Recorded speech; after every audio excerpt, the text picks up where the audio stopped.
Hello students, welcome to the session. Aji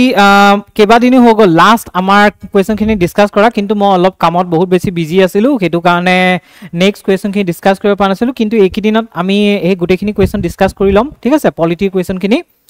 etia ajir jitu first question to hol so which of the following statements is correct regarding Indian federalism mane Indian federalism or khetrot amar কোন তলত দিয়া কোন কিটা statement শুদ্ধ এৰি হৈছে federalism জানে ন federal স্ট্ৰাকচাৰত কি হয় ডিস্ট্ৰিবিউশন অফ পাৱাৰ হয় ন ডিস্ট্ৰিবিউশন পাৱাৰ আমাৰ ইয়াত যেনেকে ইউনিয়ন লিষ্ট আছে স্টেট লিষ্ট আছে বা কনকাৰেন্ট লিষ্ট আছে তাৰ থ্ৰুদি কি কৰা আছে আমাৰ যেটো ফেডাৰেল স্ট্ৰাকচাৰত পাৱাৰ ডিস্ট্ৰিবিউট কৰা গৈছে সেন্ট্ৰেল লেজিসলেচাৰ আৰু স্টেট লেজিসলেচাৰ মাজত ঠিক আছে okay yet first statement to say Indian federalism is not a result of agreements among states etia saw Indian federalism মানে ইয়াত কি কৈছে Actually, world of the sound, ekhon jikhon America ase. America khon true federalism buli koa hoy. Thik ase, true federal structure buli koa hoy. America jetia form hoisile, tetia apunar 13 khon states asile. Thik ase, 13 khon states asile. Mane economically aru militarily weak kekhon man 13 khon state log lagi pela ki korisile. তেওঁলোকে চুক্তি কৰিছিল চুক্তি কৰি পেলাই United ষ্টেটস গঠন কৰিছিল তাৰ পিছত লাহে লাহে এড হৈ হৈ বৰ্তমান 50 খন ষ্টেট আছে ঠিক আছে ইয়াৰ মেইন প্ৰিন্সিপলটো হৈছে ইয়াত যিমানখিনি ষ্টেট আছে ষ্টেট বিলাক মানে কি হৈছে গুটেই বিলাকে চুক্তি থ্ৰুদি ট্ৰিটি থ্ৰুদি সব মিলি গৈছে মিক্স হৈ গৈছে ঠিক আছে সবে একলগ হৈ পেলাই এখন কান্ট্ৰি ফৰ্ম কৰিছে কিন্তু কানাডাৰ যিখন ফেডাৰেল স্ট্ৰাকচাৰ আছে কানাডাৰ ফেডাৰেল স্ট্ৰাকচাৰত যিবিলাক প্ৰভিন্স আছে সেইবিলাকে আপোনাৰ ট্ৰিটি থ্ৰুদি মিক্স হোৱা নাই ট্ৰিটি থ্ৰুদি মাৰ্জ হোৱা নাই কিয়টি কি হৈছিলে আপোনাৰ ফাৰ্স্ট কানাডাখন আছিল তাৰ পিছত এডমিনিষ্ট্ৰেটিভ কনভিনিয়েন্সৰ কাৰণে সেইবিলাক সৰু সৰু প্ৰভিজনত ভাগ কৰা হৈছিল ঠিক আছে তো আমাৰ ইণ্ডিয়াটো যিমানবোৰ ষ্টেট আছে এই ষ্টেট বিলাকৰ মাজত কোনো ধৰণৰ চুক্তি বা ট্ৰিটি নাই এনেকুৱা নহয় যে ষ্টেট বিলাকে ট্ৰিটি কৰি পেলাই কি কৰিছে ইণ্ডিয়াৰ লগত লগ লাগি পেলাই এখন ডাঙৰ কান্ট্ৰি বনাইছে তেনেকুৱা নহয় ইণ্ডিয়া অলৰেডি আছিল ইণ্ডিয়াৰ ষ্টেট বিলাক একচুয়ালি কি কৰা গৈছে এডমিনিষ্ট্ৰেটিভ কনভিনিয়েন্সৰ ফালৰ পৰা সৰু কৰা হৈছে যেনেকৈ আমাৰ বিহাৰৰ পৰা ঝাৰখণ্ড ওলাই গৈছিল উত্তৰ প্ৰদেশৰ পৰা ইউপি ওলাই গৈছিল বা অসমৰ আগৰ যেটো স্ট্ৰাকচাৰ আছিল তাৰ পৰা নাগালেণ্ড ওলাই গ'ল ঠিক আছে মিজোৰাম ওলাই গ'ল অৰুণাচল প্ৰদেশ ওলাই গ'ল মেঘালয় ওলাই গ'ল তেনেকুৱাকৈ বেলেগ বেলেগকৈ ডিফাৰেন্ট হৈ গৈ আছে সো ইয়াত এটোৱে কৈছে যে আমাৰ যেটো Indian federalism is not a result of agreements among states আমাৰ কোনো তেনেকুৱা এগ্ৰিমেন্ট নাই so this statement is correct Next question, the Indian federal structure system is based on American model. So, etia American model or Canadian model to mo kolu to kuntu lagise baru. American model to nistoy nohoy karon American model ot ki asile? Treaty asil state bilakor majot. Kintu India's state bilakor majot কোনো ধৰণৰ treaty নাই. So, আমাৰ কাৰ model follow কৰে কানাডাৰ model follow কৰে. So, এই statement টো wrong কারণ ইয়াত American model দিয়া আছে যেটো wrong হয়. ঠিক আছে? তো ইয়াত কোনটো শুদ্ধ answer হ'ব? Only one. A only one to correct answer. Okay? বুজি পালে?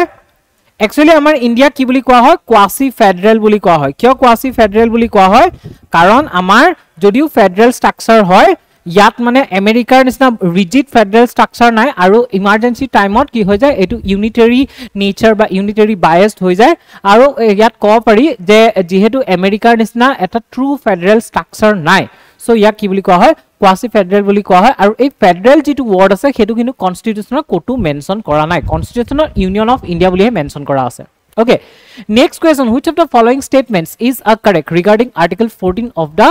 constitution? Article 14 ot kihor kotha kose bolo kihor kotha kose right to equality kotha kose hoy na noy eti yat sauk right to equality under article 14 ot ki kose actually right to equality under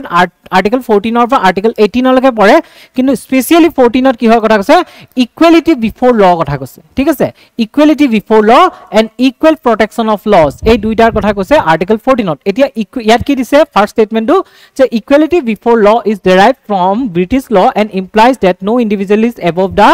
law This statement is correct. Kyo equality before law mane hoise je kunu dhoroner special privilege diar kunu class nathakibo সকলো মানুহে কি হ'ব সকলো citizen কি হ'ব before law agot ki hobo equal hobo ঠিক আছে আৰু এটো এটা কি হয় ব্রিটিশ কনসেপ্ট হয় তো ইয়াত কৈছে যে no individual is above the law মানে কাকো এনেকা স্পেশাল ট্ৰিটমেন্ট দিয়া নাযাব যে তেওঁলোক লট কো কি হ'ব ওপৰত হ'ব so this statement is correct Okay, next statement is equal protection of law is derived from American law and ensures equal treatment of individuals under similar circumstances. Mane ami ko paru similar treatments, okay, under same circumstances, okay. Edia yat sauk ei jitu equal protection of laws ase ei concept to actually American concept hoy. Yat koa goise je like should be treated alike, mane jibur byakti same hoy, similar condition or price, similar status of price, telukok similar nature of treat kora jabo, kintu jibilak byakti different nature mane category price telukok ki koribo differently treat kora jabo. Hetu karone same crime or karone ejon general person or jitu teu prosecution or mane method to hobo ba prosecution or jitu teu conviction or jitu teu verdict dia jabo, jitu punishment dia jabo, hetu dhoilok low ji amar তথাকথিত low class বুলি কোৱা হয়, লোৱাৰ class, যেনেকে SC ST ক্ষেত্ৰত যেটো আমাৰ নৰ্মস two চলি থাকে, ঠিক আছে, সেই নৰ্মস মতে যি যাক আমাৰ এসসি এসটি বুলি কোৱা হয়, তেওঁলোকে যদি সেম ক্ৰাইম এটা কৰিব যায় সেই ক্ৰাইমটো ক্ষেত্ৰত তেওঁলোকৰ কিন্তু পানিশমেন্টটো অলপমান কম হ'ব, ঠিক আছে। তো ইয়াত কি হয় মানে যিবিলাক ইকুৱেল হয় তেওঁলোকক equally protect kora jay, so a statement to correct. Next statement was article 14 allows for special privileges to be granted to certain groups as an exception. A mato kolu je article 14 ot jodiu koise je hokoloke equally treat kora jabo, kintu kisuman section ok ki kora ase, kisuman special section ok amar society special section ok ki kora goise olopman exception or through di telukok olopman rehai dia goise, special treatment dia goise, so a statement to correct. Next is the both principles ensure that same laws apply equally to all individuals regardless of circumstances. Yat koise duita principle etu koy je regardless of circumstances mane ji circumstances e nohok kyo hetu gurutto nidi bole sob law ki koribo equally apply koribo, but this statement is wrong karon ami just now upor pohiasu je ki kore circumstances er upor depend kori pelai মানে circumstances er upor depend kori pelai law bur kisumanok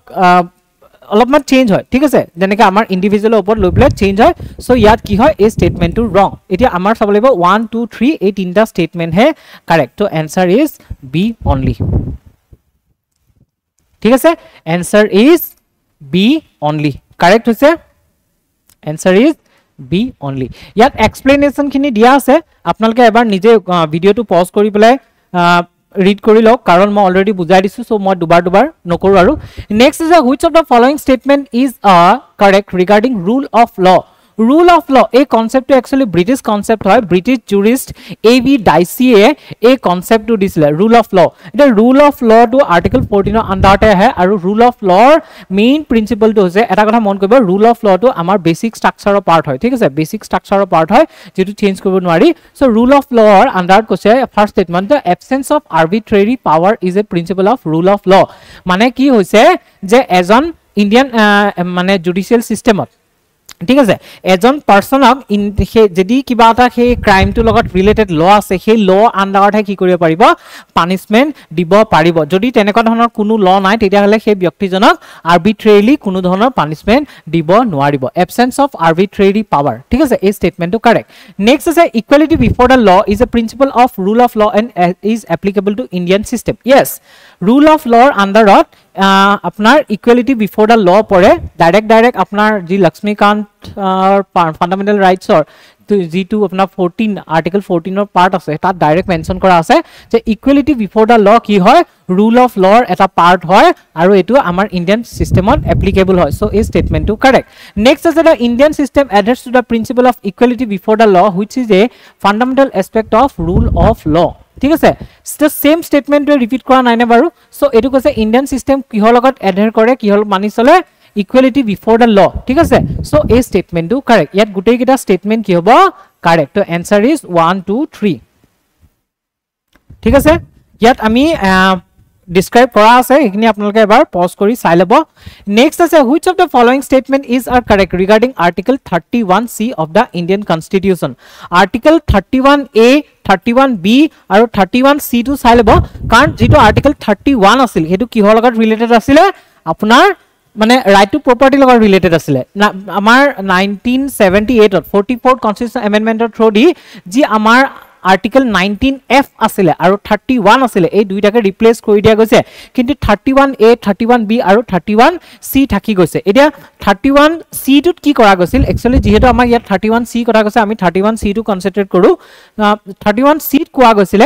যে এই আৰ্টিকেলটো by 25th constitution amendment 1971 ত add কৰা গৈছিল ইয়াৰ meaning to হৈছে এই আৰ্টিকলত কোৱা গৈছিল যে যদি হে ডাইৰেক্টিভ প্ৰিন্সিপলৰ যেটো 39b আৰু 39c আছে ঠিক আছে ইয়াত আপোনাৰ সিম্পল যদি আমি প্ৰিলিমছ অফ পাৰ্সপেক্টিভ এদি মনত ৰাখিব যাও এটো কি হয় কৈছে মোবিলাইজেশন অফ ৰিসোৰ্সেছৰ কথা কৈছে আৰু এটো কনসেন্ট্ৰেশন অফ ওয়েলথৰ কথা কৈছে ঠিক আছে এতিয়া আৰ্টিকল 39b আৰু 39 মোবিলাইজেশন মানে ডিস্ট্ৰিবিউশন অফ ৰিসোৰ্সেছ ঠিক আছে এটো আছে কনসেন্ট্ৰেশন অফ ওয়েলথ এতিয়া 39b আৰু 39c যদি আমি চাও ইয়াত এটো কৈছিল যে যদি হে পাৰ্লিয়ামেন্টে কোনোবা এটা ল বনায় যেটো লয়ে 39b বা 39c যেটা ডাইৰেক্টিভ প্ৰিন্সিপলস আছে এই দুটা ইমপ্লিমেন্ট কৰিব কাৰণে ল বনায় যদি সেই লটোৱে কেনেবা কয় আৰ্টিকল 14 আৰু আৰ্টিকল 19 ক কন্ট্ৰাভিন কৰে মানে হেটা মানি নচলে তাৰ এগেইনষ্টটো যায় তৎসত্ত্বেও মানে তো মানে সেই এই লটোক কি ইনভ্যালিড ডিক্লেয়াৰ কৰিব নোৱাৰিব ইনভ্যালিড ডিক্লেয়াৰ নকৰে ঠিক আছে ডাইৰেক্টলি এইটো বস্তু মানে ইয়াত মেনশন কৰা গৈছে আমাৰ আৰ্টিকল 31c পিছত গৈ পেলাই ইয়াক কি কৰা গৈছিল মানে চেঞ্জ কৰা গৈছিল চেঞ্জ কৰি পেলাই কোৱা গৈছিল যে কি হ'ব অকল 39b 39c নহয় বাকি বেলেগ ডাইৰেক্টিভ প্ৰিন্সিপলস এপ্লাই কৰিবৰ কাৰণে যদি ল বনাই সেই ল যদি আৰ্টিকল 14 আৰু আৰ্টিকল 19 ভায়োলেট কৰে তেতিয়াও সেই লটো নাল এণ্ড ভইড ডিক্লেয়াৰ কৰা নহব কিন্তু সেই প্ৰভিজনটো 1980 মিনাৰ্ভা মিলছ কেছত কি কৰিছিল খাৰিজ কৰি দিছিল কিন্তু এটো আপহোল ৰাখিলে যে 39b আৰু 39c যদি ইমপ্লিমেন্ট কৰিব গবলে আৰ্টিকল 14 আৰু 19 ভায়োলেট হয় তেতিয়াও হেতু নাল এণ্ড ভইড নহব ইয়াত কি কৈছে the Supreme Court held that when article 39c applies article 14 does not apply এই মাত্ৰ মই কলো যে আৰ্টিকল 30 ইয়াত এটু কৈছে সুপ্ৰিম কোৰ্টে যে 31c এপ্লাই হয় কিবা এটা ৰুলৰ ওপৰত তেতিয়া আৰ্টিকল 14 তাত এপ্লাই নহয় সো এই স্টেটমেন্টটো কাৰেক্ট নেক্সট আছে article 31c provides that laws made by the state to implement the directive principles under 39b or 39c cannot be challenged on grounds of violation of article 14 so এই স্টেটমেন্টটো correct মই মাত্ৰ just আপোনালোকক explain কৰিলো so answer হ'ব both 1 and 2 are correct হৈছে এখিনি পঢ়ি লব বুজি পালে ন নেক্সট আছে আৰ্টিকল 15 অৰ যিবিলাক সাব ক্লজ আছে তাৰ ওপৰত কোৱেশ্চন আছে সাধাৰণতে আমি যেতিয়া এনেকুৱা ধৰণৰ আৰ্টিকল বিলাক চাও ইম্পৰ্টেন্ট আৰ্টিকলস বিলাক তাৰ যিবিলাক ক্লজ আছে সাব ক্লজ আছে সেইবিলাক আমি চাব লাগে ইয়াত কি দিয়া আছে 15(1) एक्चुअली 15 টু কিহৰ লগত ৰিলেটেড 15 টু কিহৰ লগত ৰিলেটেড যে prohibition of discrimination on the grounds of religion race caste sex or place of birth ঠিক আছে এতিয়া ইয়াত চাও 15(1) অৰ আন্ডাৰত কি কৰা আছে ইয়াত সেকশন কি দিয়া আছে the prohibits discrimination apply to state on grounds of religion race caste sex and place of birth এটো মিলি আছে ঠিক আছে মানে গম পালো 1 অৰ লগত কি মিলি আছে এ মিলি আছে আৰ্টিকল 15(2) টুত কি আছে আৰ্টিকল 15(2) টুত কৈছে যে permits the state to make law special provisions নহয় prohibit discrimination both by state and private individuals মানে কি কৈছে আৰ্টিকল 15(1) টুত only stateৰ কথা কৈছে মানে স্টেটে কোনো ধৰণৰ ডিসক্ৰিমিনেশন কৰিব নোৱাৰিব আৰ্টিকল 15(2) টুত কৈছে যে অকল স্টেট নহয় প্ৰাইভেট ক্ষেত্ৰ প্ৰাইভেট যিবিলাক ইন্ডিভিজুৱেলস আছে তেওঁলোকেও কি কৰিব নোৱাৰিব ডিসক্ৰিমিনেট কৰিব নোৱাৰিব আমি এক্সাম্পলত ক'ব পাৰো যিবিলাক ৰেষ্টুৰেন্ট আছে পাব্লিক স্পেसेस আছে বা বাথিং ঘাটস বিলাক আছে পাব্লিক ৰেসিডেন্সেস আছে সেইবিলাকত কাকো মানে ডিসক্ৰিমিনেট কৰি পেলাই প্ৰৱেশ কৰা বা সেইবিলাক এক্সেস কৰা ক্ষেত্ৰত কোনো ধৰণৰ ৰেষ্ট্ৰিকশন লগাব নোৱাৰিব ঠিক আছে তো ইয়াত আমি গম পালো যে এটো হ'ব ডি নেক্সট আছে আৰ্টিকল 15(3) ত আছে যে গভৰ্নমেন্টে কি কৰিব পাৰে কিছুমান ওমেন চিলড্ৰেন আৰু বেকওয়াৰ্ড ক্লাছৰ প্ৰটেকচনৰ কাৰণে বা এডভান্সমেন্টৰ কাৰণে কি কৰিব পাৰে কিছুমান স্পেশাল প্ৰভিজনস বনাব পাৰে তেওঁলোকক অলপমান স্পেশাল ট্ৰিটমেন্ট দিব পাৰে সো এটো হ'ব বি সো 3 টু আছে বি আৰু আৰ্টিকল 15(4) টু কি হৈছে যে পাৰ্লিয়ামেন্টে এসসি এসটি আৰু বেকওয়াৰ্ড ক্লাছৰ এডভান্সমেন্টৰ কাৰণে ৰিজাৰ্ভেশন সিস্টেমৰ আন্ডাৰত কি কৰিব পাৰে তেওঁলোকক স্পেশাল ট্ৰিটমেন্ট দিব পাৰে সো ইয়াত হৈছে এটো সি তো আমি গম পালো a 1 টু a কোন হ'ব 1a 2d 3b 4c মানে ইয়াৰ answer to be answer to be হয় না आंसर टू बी क्लियर 55 আমি পাঁচটা কোৱেশ্চন ডিসকাস কৰিলো এইকিটাই হৈছে আপোনাৰ 15 অৰ ভিতৰৰ ক্লজ কিটা এইকিটা ক্লজ ইম্পৰ্টেন্ট হয় সাব ক্লজ কিটা ইম্পৰ্টেন্ট হয় সো আপোনালোকে কি কৰিব ইম্পৰ্টেন্ট আৰ্টিকল চালে তাৰ ক্লজ আৰু সাব ক্লজ বিলাক চাই লব কাৰণ তাৰ পৰা কোৱেশ্চন আহিলে ফসি যোৱাৰ চান্সটো বেছি থাকে সো আজি এইকিটা পাঁচটা কোৱেশ্চন ডিসকাস কৰিলো কাইলে আমি আকৌ নেক্সট না 5টা কুৱেশ্যন ডিসকাস কৰিম এনেকুৱাকৈ আমি গুটিকিটা ইয়াৰ কনসেপ্টটো লম আৰু কুৱেশ্যনখিনিও ডিসকাস কৰি খতম কৰিম ঠিক আছে তো আজিলৈ আহো ধন্যবাদ